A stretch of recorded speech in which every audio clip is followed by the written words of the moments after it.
Ladies and gentlemen, can we have a round of applause for the Second Tier Podcast, please?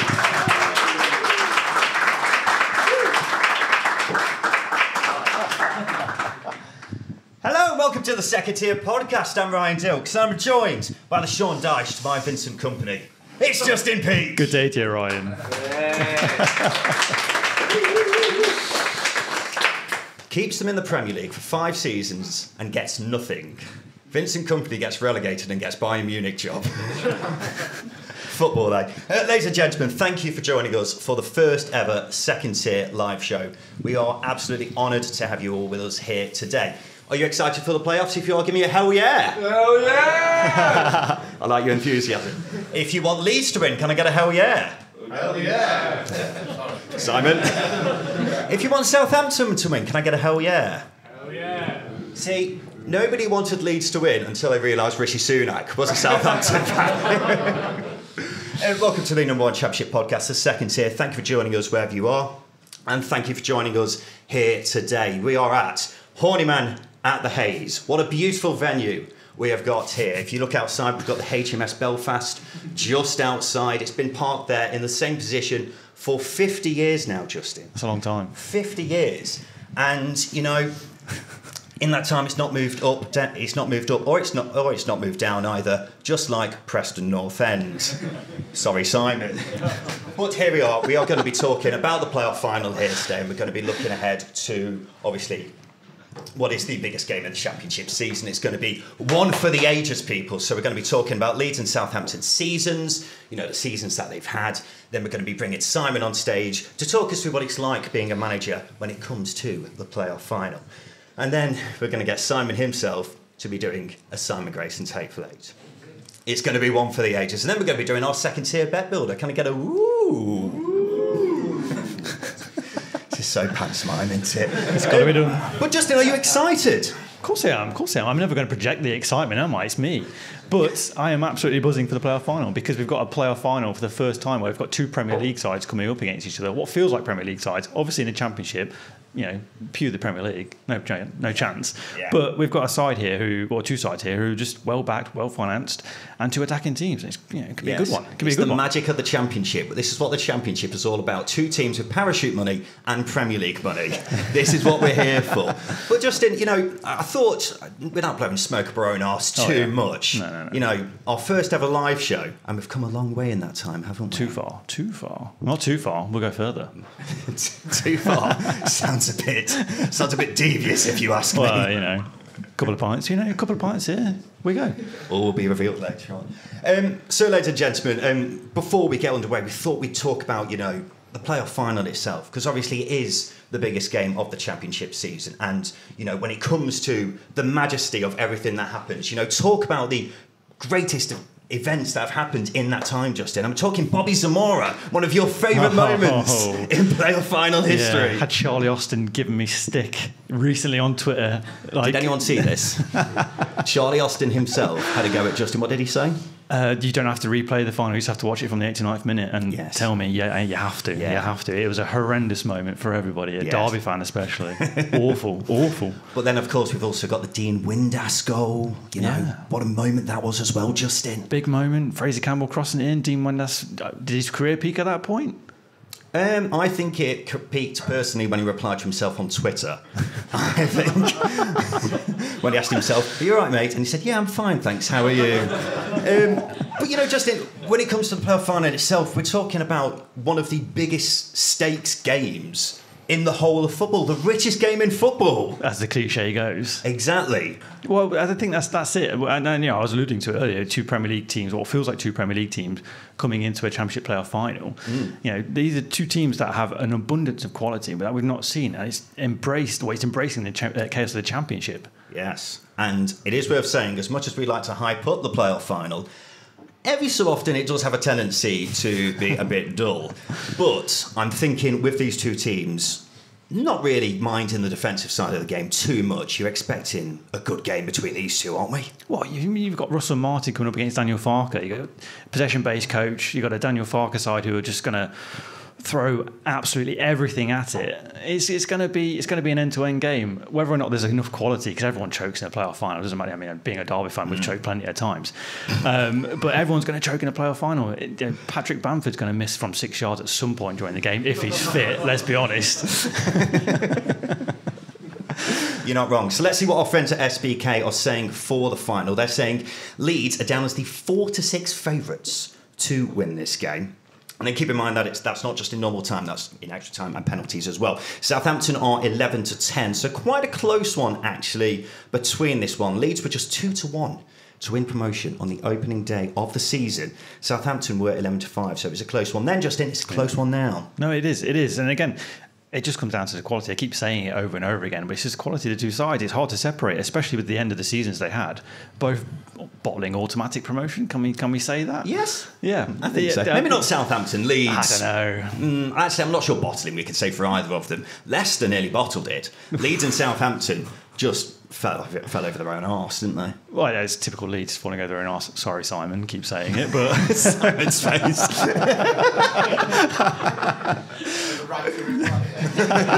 You will do in a bit. Yeah, but with Southampton, you've got there's a stubborn Russell Martin here who doesn't want to play a plan B. He will never play a plan B. He said it, that rant he had at MK Dons about fans wanting a plan B. He's never going to give it. So at some point, something's going to give. Have we got any Leeds or Southampton fans in the room? Someone's nodding their heads. Who do you support, sir? Leeds fan. Leeds. Okay. Someone else? I saw someone else giving someone a dirty look. How do you think you'll do on a Sunday, dear boy? Well, it's a playoff, so we'll lose. Okay, fine. You think it's a playoff, so you're going to lose. What's your name, sir? James. We might be back to you later on, James, because we want to hear your thoughts since we've got a Leeds fan in the room. No Southampton fans, though. We have! Okay, what's your name, sir? Ben. Ben, okay, how do you think you'll do on Sunday? Are you confident? No. No, for the people who are The listening at playoffs, home. ladies and gentlemen. That's just it. Are you two mates because you sat next to each other? No. Okay. Well, we'll save it for later when you two are scrapping in the car park afterwards. We'll look forward to that later on. But Justin, I thought since we're here, we'll look back at the seasons that these two have had, because I think it's fair to say it's been a roller coaster for the two of them. We'll start off with Leeds United, who I think have probably had a bigger roller coaster season than Southampton. It's just a very Leeds thing to have a roller coaster season, isn't it? It's not a Leeds season if there's not a roller coaster involved. Yeah, that is true. I mean, you've got to think back to the summer, first of all, when they only made £3 million from 8 players. £3 million from 8 players. The Leeds fan knows at the back. And then, everyone was heading out the door. It wasn't great, was it, in the summer? Yeah, it was chaos. But I think you've got to consider the amount of big players that left as well. Jack Harrison, Luis Sinisterra, Robin Koch. A lot of quality went out the door. For not much money. For not much money. God bless Victor Orta, eh? Yes.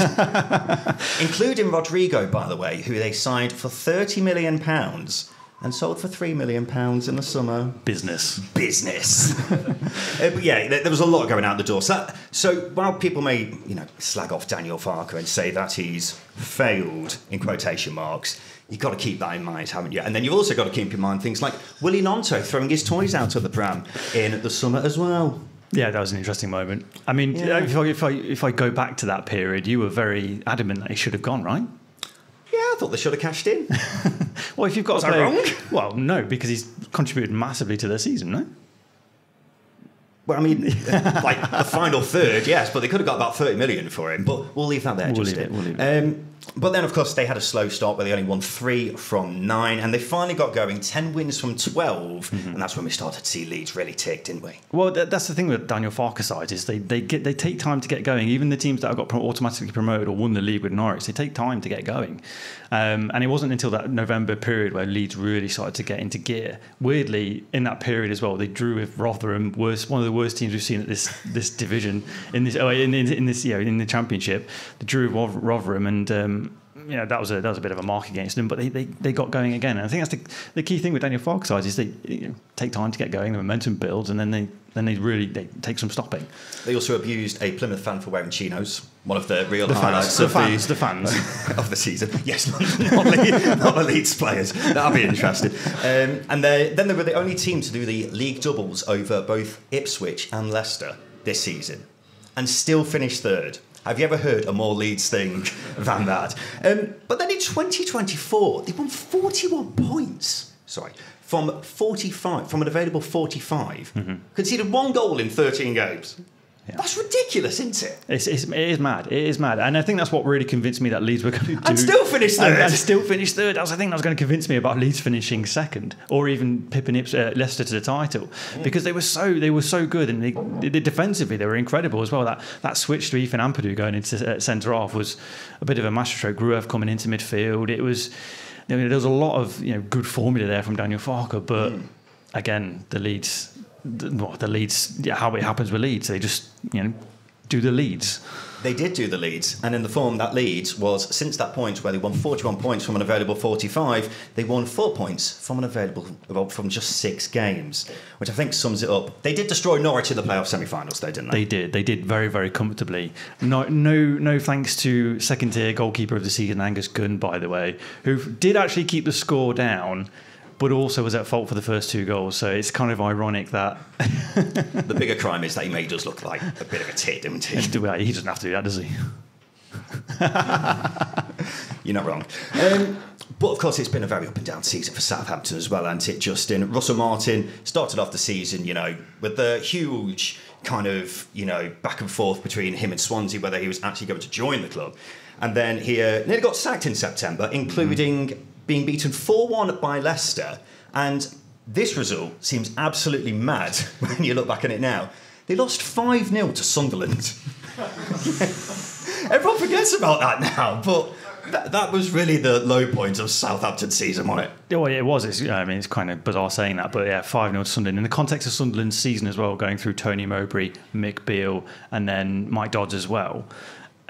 That 5-0 seems a long time ago. Very long time But that was a good footballing team from Sunderland, but tipped for the playoffs at that point. So they were a good side, but that Southampton team looked demoralised. They looked done. But then Russell Martin did, to his credit, I will give him credit, they did pick him up. They did pick him up. It was a really good turnaround in form. Yeah, well, you say quite a good turnaround. 25 games unbeaten is the turnaround that they had. During that 25-game run, we saw Rishi Sunak and Matt Le Tissier beefing from a distance. Can we get that on the screen, please? Is that the photo of the season, or is it Wayne Rooney up against the wall looking depressed? Oh, the Wayne Rooney's memeable, but there's Matt Le Tissier actually looking down on someone here, and it's Rishi Sunak. It's absolutely glorious. He's not had a good week, has he? But it's Southampton, then, that 25-game unbeaten run, they looked like the real deal, didn't they? They did, and again, there was quite a few draws that featured in that, but it was a point where Russell Martin's team looked unstoppable. Now, Russell Martin teams always go through this stage of a season, don't they? At Swansea, even a couple of times with Swansea, there's a couple of unbeaten runs, they looked unstoppable, and you think, in playoffs, and then they drop off again. But to his credit, they looked done and dusted in September. That even in their August form where they were winning games, they weren't great. They weren't great. They conceded a lot of chances. They've been cut through very easily, but picked them up, solidified them, tweaked tactics, changed formations at times, and they got going. That's the big thing. And they were going, ladies and gentlemen. It got to the stage where we were looking at Southampton and thinking, top 2, it may very well be on. But then, as it's happened with a few teams this season, the wheels came off. Russell Martin got extremely salty, didn't he, Justin, after they lost their first game in 25 to Bristol City, on my birthday, actually. But he was a very salty boy, wasn't he? I think he's the saltiest manager in the Championship. There's no doubt about that. There's not a man who gets angered at things not going his way very often. I mean, it just works having a plan B. If you had a plan B, maybe it'd be less salty. But yeah, he's an angry man, and he's one that we all know I'm sceptical of him. But to his credit, it's a very difficult championship, and if he overcomes Leeds, then it shuts me up. Well, he definitely will, and it'll be interesting to see if that does happen on Sunday, and that's why we're all here, of course. But talk about some of the wheels coming off. Ipswich, that game where they lost in the 90th minute after that Jeremy Sarmiento goal, that was a key point. Getting smashed 5-0 by Leicester, probably not a high point of Southampton's season either. And then I think that whole period where Southampton really dropped off was really summed up by the lack of appreciation at the end of the season, where the players were wandering around the ground doing the old, applause to the fans kind of thing, to essentially an empty stadium. To the team's defence, there was a playoff semi-final coming up. So there was an extra home game. But at the same time... It's not exactly good preparation, though, when your fans get the fuck out of here. Maybe Russell Martin's saltiness rubbed them the wrong way. Maybe. But in fairness to them, Justin, they did bounce back, didn't they? Pretty comfortably getting past West Brom in the end and getting to the playoff final.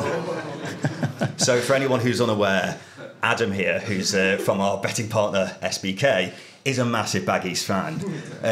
And he's now hiding behind the curtain, nodding in approval. But Justin, that really showed that Southampton looked like they may have turned a corner. You say turned a corner, but we've seen the Southampton, time and time again. That 25-game unbeaten run is a very good example of what this Southampton team can do. They've got an abundance of attacking quality. Just in what's on the screen. You've got an abundance of attacking quality. Adam Armstrong's been one of the key performers in the Championship this season. David Brooks has been a revelation since he came in on loan. There's so much quality in that team. And they broke down a West Brom side who we fancied to get to the playoff final. We fancied that. And, they're no mugs, West Brom. But Southampton made them look very, very basic. They just got outclassed on the day, they did. Unfortunately. Sorry, Adam. But then we, of course, had the great highlight of the Southampton fans celebrating with his prosthetic leg. And I don't think he's pictured the man who had a puppet on his hand as well. But I think it's now time to get our special guest on for the evening. Of course, it's former Leeds United manager Simon Grayson, ladies and gentlemen.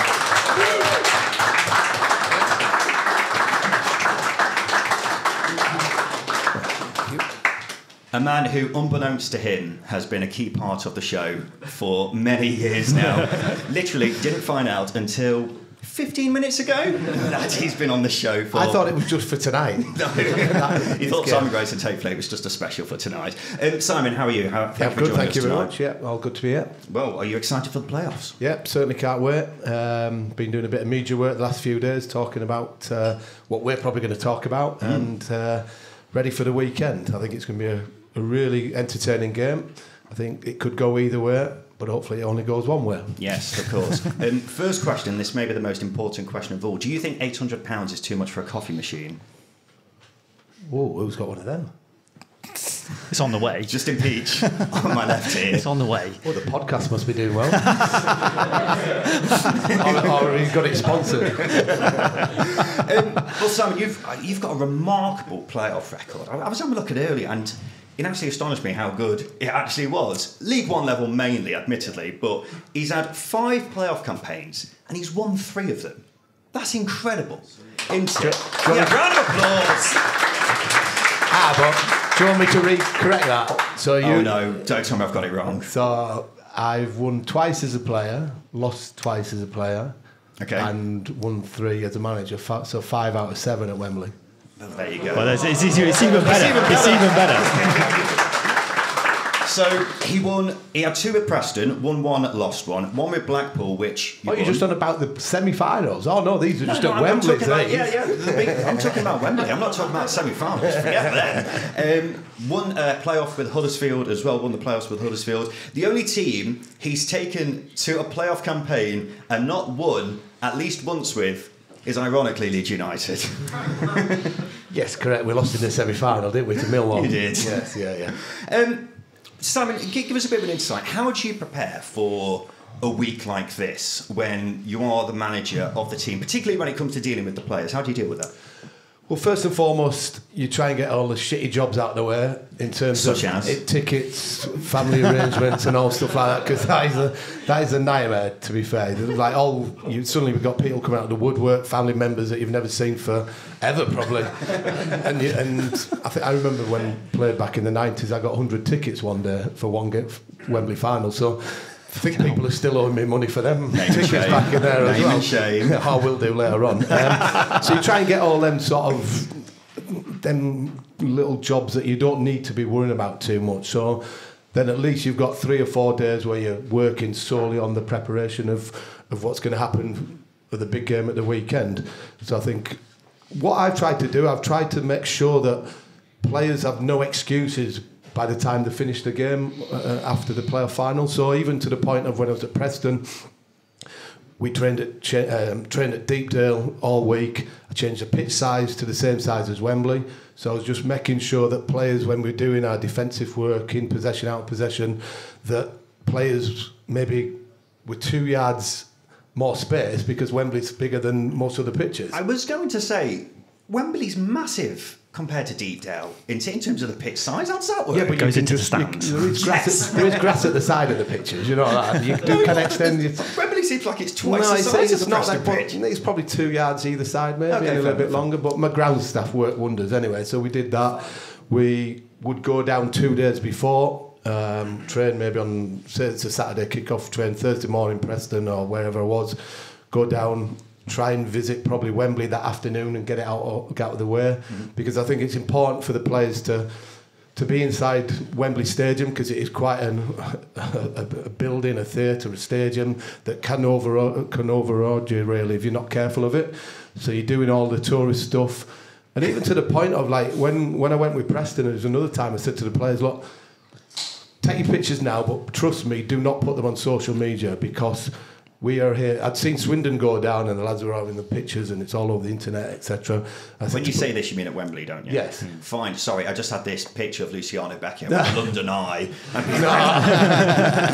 So it was more with Preston, because I'd seen the Swindon lads go down there and it was a bit of fun and games really. But I said to our players, take your pictures but store them in the memory box and then we can use them afterwards, because we're here to work. Isn't a day out, and we always used to be suited and booted up for the games. I remember one of the lads at Sky telling us when we got there, he says it looked like the difference was you're here to work. So for all 3 teams that got promoted there, we've always gone suited and booted.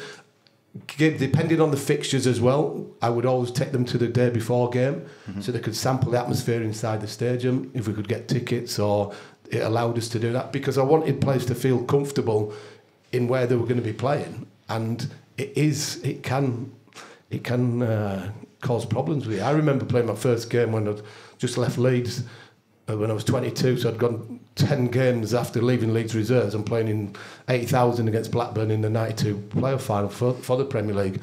And I couldn't remember anything about the day. We played Kenny Dalglish's Blackburn Rovers team, and I cannot remember anything about it because I was just like in a daze. Chasing Gordon Cowans around the pitch might have had something to do as well.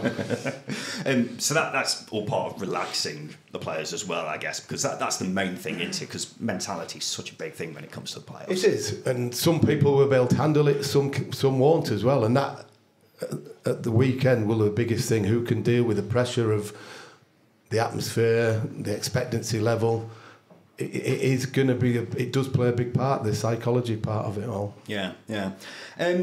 So how will the players be feeling it? Of course, you mentioned that you have competed in the playoffs yourself. So when it gets to the few days before, are you calm, cool and collected, or are you absolutely bricking it? No, I was quite a relaxed character, to be fair. So what about your teammates? They were bricking it. No. I think you've just got to embrace it, you've got to enjoy it. But obviously, I think you also have to have a bit of nervousness about it as well, because if you're too relaxed, you won't play with the edge to you that you maybe need as well. So it's getting the right balance. And if you're too cautious, too over nervous as well, then the nervous energy will affect how you play. You'll be cramping up after 60, 70 minutes when you've probably never had cramp all season. That's what the build-up can do to players when they're playing at such a big game, but also the atmosphere in the stadium, everything that goes with it. Yeah, okay. But with that being said, you mentioned that some of your teammates were bricking it. Have you got any examples of set players bricking it? No. I was tongue-in-cheek comment. Tight-lipped. And I'm not sort of throwing my mates under the bus as well. We'll get a few drinks in you later. I'll see what you're saying then. What have you made of Leeds this season then, Simon? Of course, you are a former Leeds manager. Have you been impressed with the job Daniel Farke has done? Yeah, I have. I think as you touched on before, the summer was a mess for everybody. Nothing really settled down till the first week in September, when Daniel knew the players that he had available that were staying, because, as you mentioned, they sold all them players for a huge amount of money that they could reinvest back into the squad.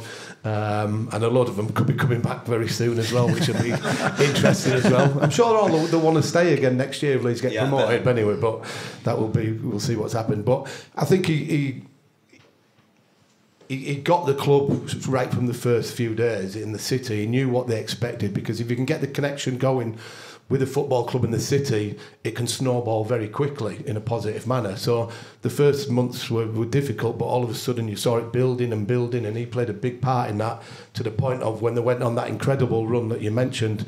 And that's the snowball effect that a club like Leeds and the fanatical supporters can help you get to places where you probably least expected. And I think if all Leeds fans had been honest with themselves, they would have taken this situation, the first game of the season, you're one game away from getting back to the Premier League with a day out at Wembley.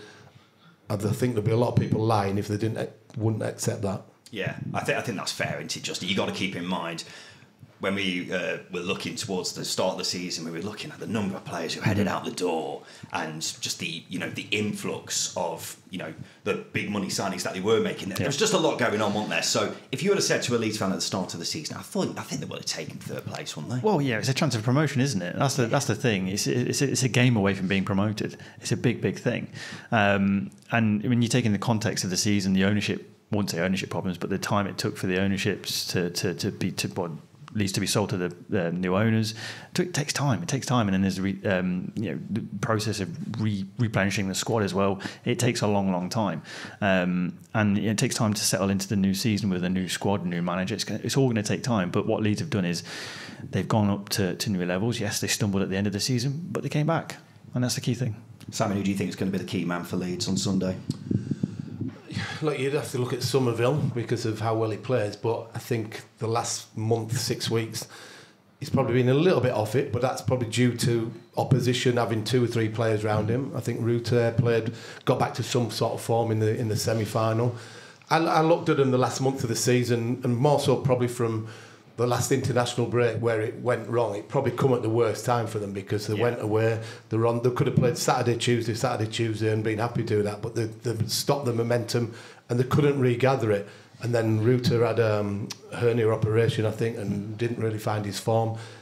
And that's what I questioned going into the semi-finals. If the front 4, with Dan James being part of that 5 that's available, and others, that if they could rekindle the spark, the mojo, teams won't want to play against them, and that's what they did at Elland Road on that second leg, and blew them away. So I think any of them, that front 4 that plays on Sunday, could be a major influence on the game. And that's fair, Justin? Yeah, second tier player of the season, Crescentio Somerville is going to be a big player. I think as well the tactics will be really interesting, because Southampton will play 3 at the back and Leeds will push the 3 up against them, and it's more or less man for man, which is going to make it a real entertaining game, hopefully. It'd be 0-0, won't it? Yeah. It's just how it's going to go, I'm bigging it all up and saying, it's going to both teams to score and all stuff like that. Gone to all this effort to big up the big game, and it's just going to be the most boring playoff final ever. From what you've seen of Southampton then this season, do you think Leeds will be worried about the prospect of coming up against them? I think, when they've beat Leeds twice, which... It's not ideal, is it? But then you can always say third time lucky if your glass is half full. The second game I went to, when the last game of the season, where it was just like a basketball game, Leeds had nothing to lose because they were they knew they had to win, so they went. It was just so open game. It won't be like that. They've got some good players without a shadow of doubt. Adams and Armstrong up front will be really interesting. Smallbone in midfield, I think, is a real good midfield player. He's got energy. Again, it'll be who can deal with the pressure of dealing with the game as well. So they've got some good players, good threats. It depends who's the most ruthlessness of the 2 teams. I would think Southampton will have most of the ball, but then Leeds will have them on the overturn of possession and trying to counter-attack with the pace that they've got. Who do you think is going to be key man for Southampton on Sunday, Justin? A key man for Southampton. I mean, David Brooks is he's a match winner, isn't he, David Brooks? He's got that Premier League quality. Obviously, coming on loan from Bournemouth, maybe could have done a job at Bournemouth in the Premier League, but he's got that quality to really separate. And he's got history against Leeds, Sheffield United, hasn't he? Been scoring a big goal for them quite a few seasons ago now. What it feels like, but it's a Yorkshire thing. I imagine that rivalry is going to drive him on to be a little bit better. But David Brooks is going to be a key man. Taylor Harwood-Bellis as well needs to be noted, because what Russell Martin did against West Brom is he went more direct. That diagonal from Taylor Harwood-Bellis could potentially unlock a little bit more space behind Leeds, which will be interesting. I think Flynn Downs as well deserves a shout. Flynn Downs is an absolute baller, ladies and gentlemen, in the middle of the park. And if he has a good game, then he could absolutely run the game on Sunday. We had a question here from Mark, who's a Leeds fan out in the States. He says, obviously, he wants Leeds to win at Wembley on Sunday. But he doesn't want to go up because he finds the Championship so fun. And so, with that being said, do you think some Leeds fans, Justin, maybe with the same kind of feeling as Mark, that the journey's much better than the destination? Being a second-tier / Championship advocate, I'm going to agree with Mark. But at the same time, Leeds are a huge club who want to be at the top level. I mean, there's a couple of Leeds fans in with us now who are going to suggest that's going to be the case. Leeds should be competing at the highest level, but the Championship's so damn good. It is. It's so damn good. May I point out we've got a couple of Luton fans who are just in front of us as well. Was the journey much better than the destination, boys? Yeah, I think so. Yeah. Nods of the head from them as well. Leeds fan as well. Would you say the the journey's much better than the destination? The shine got taken off when you actually went there. Fine, there you go. The shine got taken off, as he says. So that goes to show. Do you think Southampton fans will be thinking the same as well, Justin, or do you think they'll just be absolutely desperate to get to the top flight? When you've got a club who've spent so long in the Premier League and have just come down, like the mentality as a supporter, you want to get straight back to the top level, don't you? You want to get straight back to the top level competing. But at the same time, Southampton weren't exactly pulling up trees in the Premier League. They weren't knocking on the door of the Europa League. They were very much a lower mid-table side, just being a lower mid-table side, whereas in the Championship you've got to finish the top four. They've got a Wembley final. You don't get that in the Premier League unless you go for the FA Cup. Yeah, and you're about 200 million later as well. There is that, yeah. Well, you mentioned money, Simon, actually, because it's interesting that there have been reports from the past week that Leeds will have to raise £100 million at least if they fail, from player sales, I should say, if they fail to win on Sunday. So, with that being said, does that add a bit of extra pressure to the Leeds players? If I'm being brutally honest, no. Okay. Because I think players just play for themselves. They're not worried about the future of a football club. Selfish bastards, aren't Well, we all are. It's this modern generation of players. When we played for the badge and not the bank balance, he says. As he had a few moves. No, I might have probably been a bit cynical there with the players, but I think it's more the hierarchy of both clubs that are desperate to get to the club, to the promised land, because of the implications that you're talking about. The consequences. They're signing the checks. Yeah, exactly. And there's a simple answer to not having to sell your players. Just win the weekend, and you're not selling any players. It's much easier said than done, though, isn't it? But it is. And especially with Leeds, there's talking about players could be sold, etc., even if they got promoted. I don't think that would happen, because I think the lure of playing for Leeds in the Premier League is massive. They're one of the biggest clubs around. The Premier League embraced them last few seasons in terms of 4,000, 2,000, 10,000 away allocation, the rivalry amongst the clubs. So I think if Leeds got there, players would fulfil their ambition of playing in the Premier League with Leeds United, because it's a big enough club. And people like Archie Gray, I don't think would leave Leeds in the summer even if they got promoted. I take your point, but at the same time, keep in mind, if Leeds don't go up, the likes of Crescencio, Somerville, the likes of Willie Nonso, they'll probably be playing in the Premier League again next season anyway. Yeah. Will they be as motivated as, say, some of the Southampton players who may need this chance? Yeah, but look, that's a possibility. That who's going to be, like you said, motivated to make sure they're playing in the top league, with the Premier League or the other ones in Europe as well. So players have different mindsets and different reasons for what they want to achieve, and ultimately they should be giving everything to get the club promoted come the weekend, and the futures will take care of itself off the back of that. If you play well at the weekend, you're going to enhance your chances of your team getting promoted and you getting a move. You play crap at the weekend, somebody will say you bottled it, can't handle the pressure, and you probably don't get moved to the Premier League anyway. Promotion bonus as well. Exactly. It's all about that money. You get free, every player is greedy and out for you themselves. Get coffee if you get promoted to the Premier League. Coffee machine. I will point out, by the way, that a Leeds fan pointed this out to me on social media. As we were saying at the start of the show, Leeds only made £3 million from players who went out the door. That's because loads of them went out on loan. So they will get money for the players who are assumingly out on loan, and then they can sell them, and then that will help with the bank balance. They'll probably still have to sell Crescencio, Somerville there, and Willie Nonto et al. So there is that to keep in mind. Simon, I just want to take us back to the question we asked a minute ago about, is the journey much better than the destination? As we say, you've been promoted 3 times via the playoffs with teams, including one automatically with Leeds as well. So with that being said, do you find the journey much more entertaining than the destination?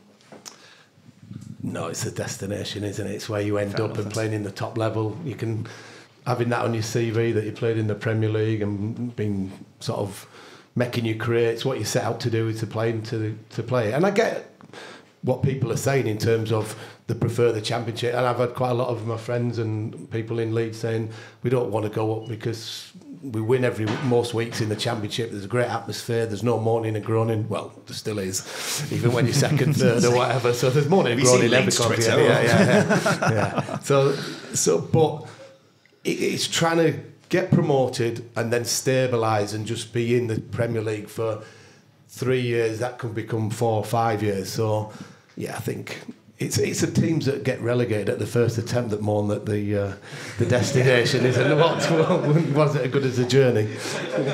Well, the interesting thing to keep in mind with this playoff final, in particular on Sunday, is that Leeds have appeared in 5 playoff campaigns and failed to win a single one.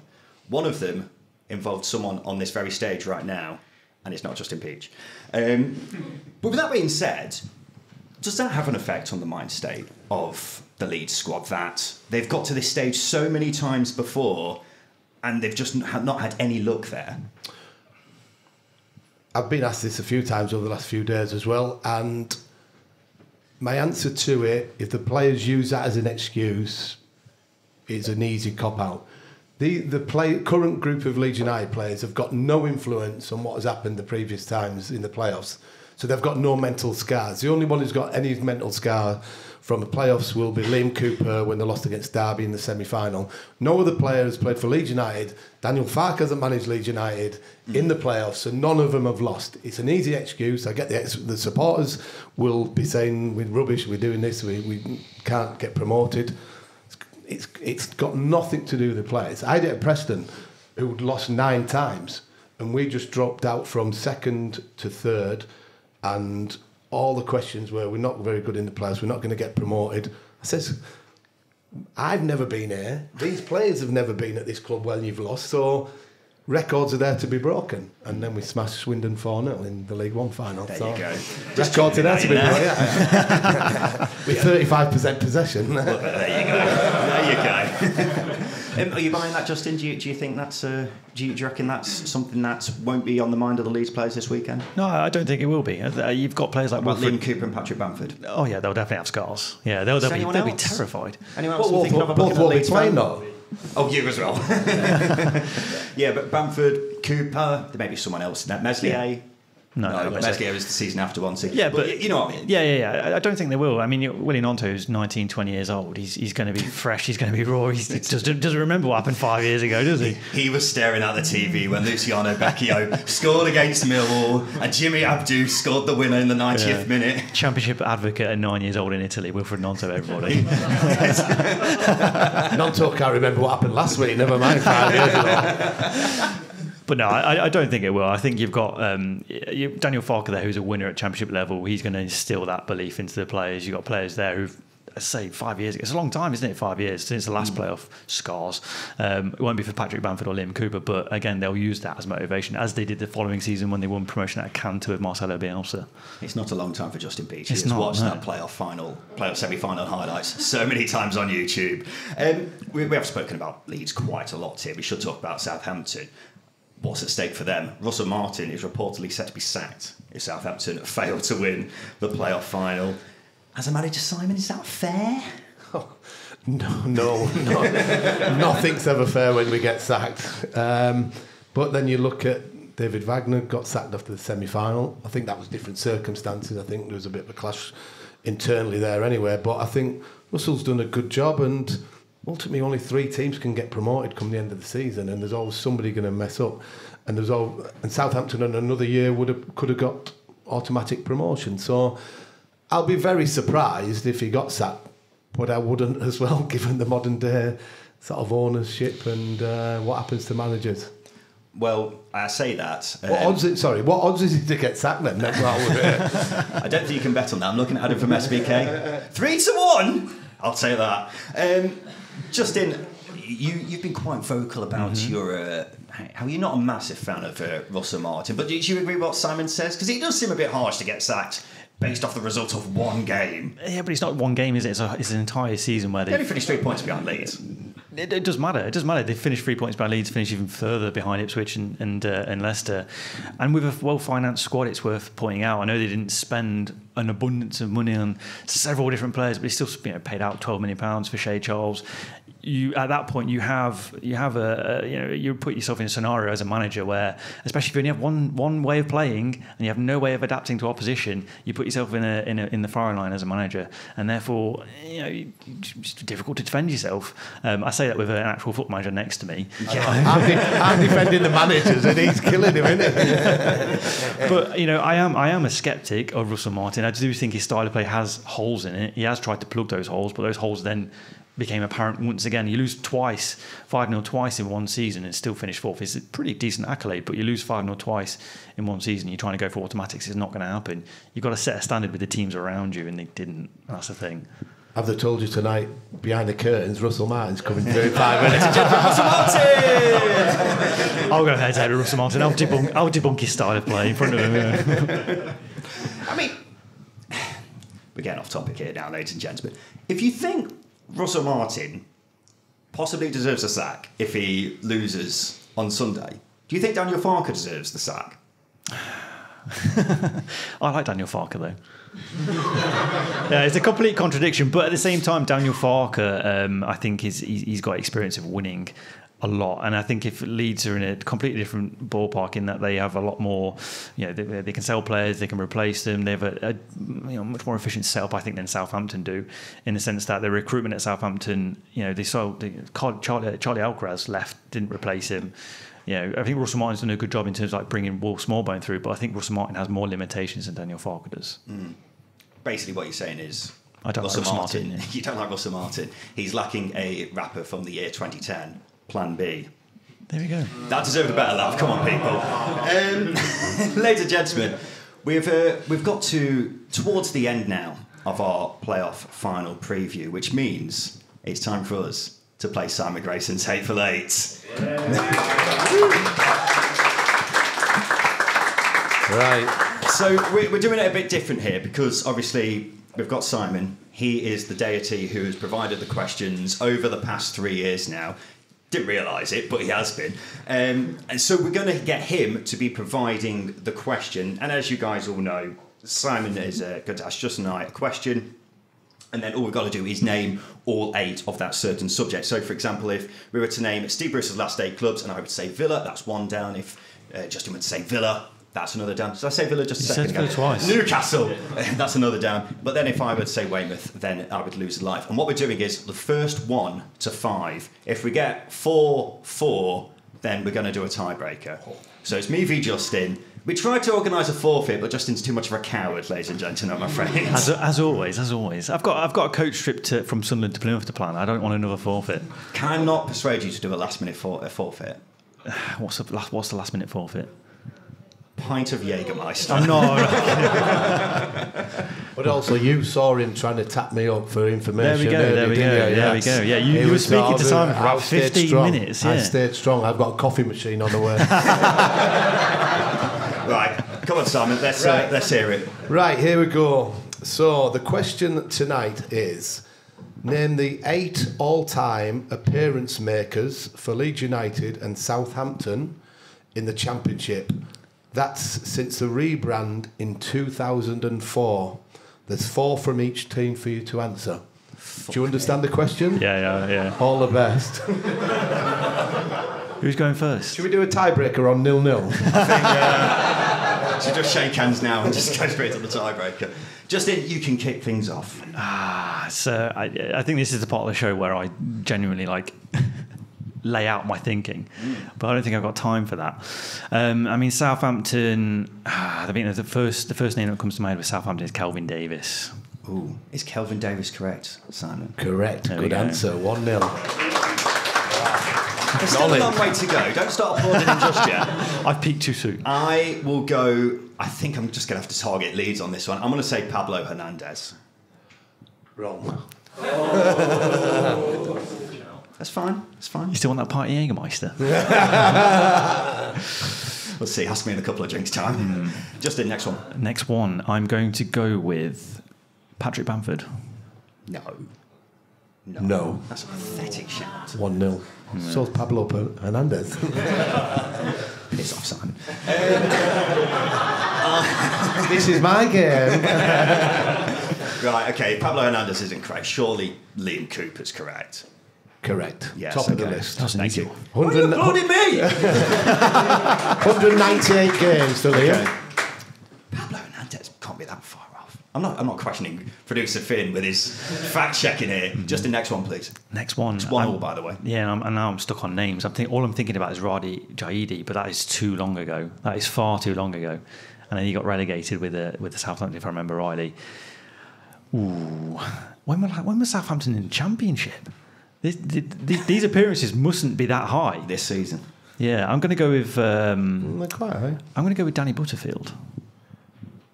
Wrong. Told you this was a hard question, by the way. This is hard. Oh, you two are not very good. Championship expert. That is a strong possibility. I'm gonna go. I'm thinking Southampton. I'm thinking Dean Hammond. Wrong. Jesus Christ. This is getting embarrassing now, isn't it? Finn, this question's been too hard, I told you. This is always Alan been the Ball fit. doesn't count. Just a... Yeah, now I'm thinking about Leeds players. He also played for Southampton. I'm going to go with Fraser Richardson. Don't be looking at me for any sort of idea. Oh, is that your final answer? Yeah, Fraser Richardson. Oh, yeah, right. yeah. I thought you were looking for a little bit of help, a wink or something like that. Right. No, wrong. This is horrendous. Finn, I think you may have made this too hard, mate. There's some obvious ones you're missing. When you got the answers in front of you. Right, true, yeah. On Leeds. What's 1-0, isn't it, at the moment? Yeah, I'm trying to go Leeds. I'll throw Johnny Howson at you. He was at Leeds for a while. Oh, big Leeds player, but wrong. Are we missing really obvious people here? Yeah, there's probably. So, how many questions have we got? Oh no, we keep just keep going. Yeah, I've got a train to catch, by the way. What time's last orders? There's. You should get them, really, if you've got anything about you. Richard Naylor. Ooh. No, he only played 2 seasons, really, for Leeds. Yeah, pathetic. Next one wins. Next one wins. I was going to say, it's getting to that stage. You went first, didn't you? Yeah. So you get this to stay in it. Adam Clayton? No. We're really showing ourselves up here. Adam aren't we? Forshaw. No. Fuck me. Do the Leeds and Southampton fans have any ideas here? Did one of them have 2 stints? Okay, Yes. hang on, don't say anything then. Yes. Is it you? You're going to No, sure go.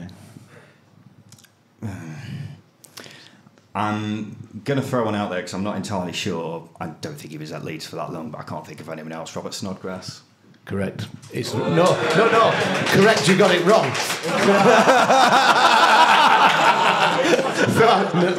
No, you didn't get it right. Sorry to give you a little bit of false hope. I've got one now. Okay. 2 stints. It's not your goal. I know it's not. Justin, go on. 2 stints. I've got one now.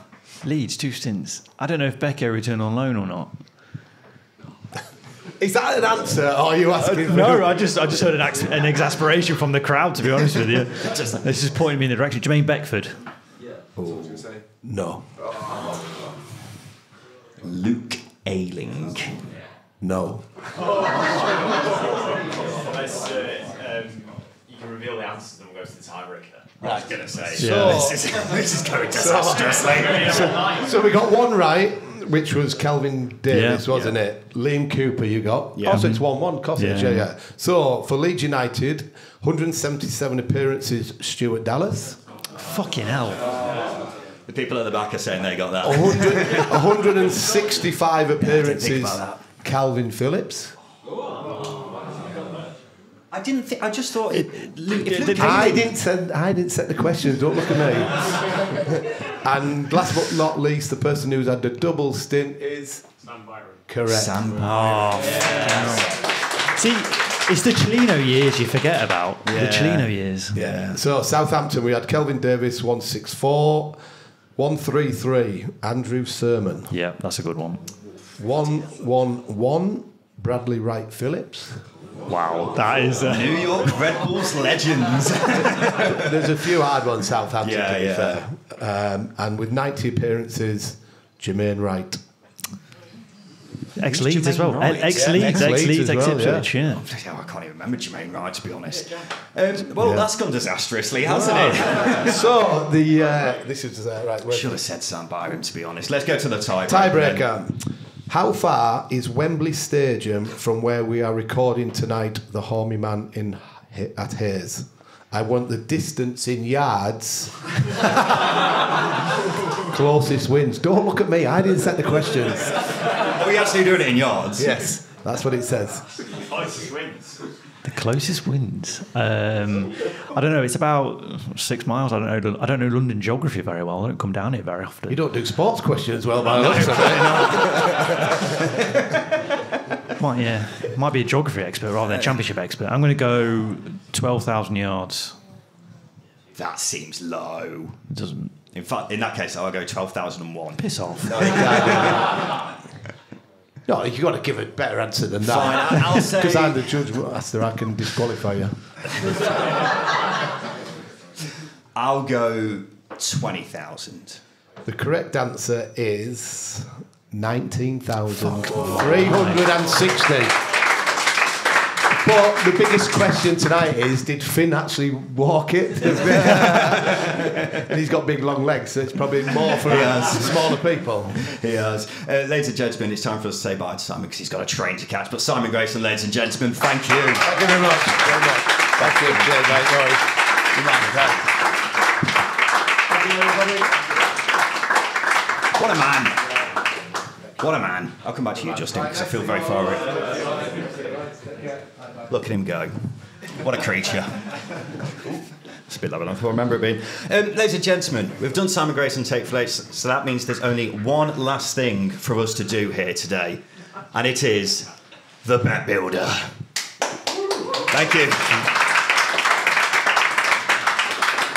So it's worth a reminder that with SPK you can create your own bet builder from a range of markets for any championship game. It's easy, fast and secure on the SPK mobile app, and you'll find substantially better odds there than any other bookmaker. So we've been doing this all season, as you guys are probably aware. Justin is going to make 2 selections, I'm going to make 2 selections, and then we combine it into one big bet builder. Justin, can you give me your first selection, I certainly please? can. I've gone with Leeds to be winning at half time. I think the interesting thing about playoff finals is they're always tight. 7 of the last 10 playoff finals have only seen a goal scored in the first half, and for me, I think Leeds carry more in their armoury. A lot more than Southampton. You've done some research for once as well. I've actually looked at who scored. I think Leeds are defensively better, which is going to count for a lot in the first half of the playoff final. And I've been to a few playoff finals, and they are tight. Unless you've got a goalkeeper like Kelbrews throwing it in the goal, a Villa fan in the crowd. There we go.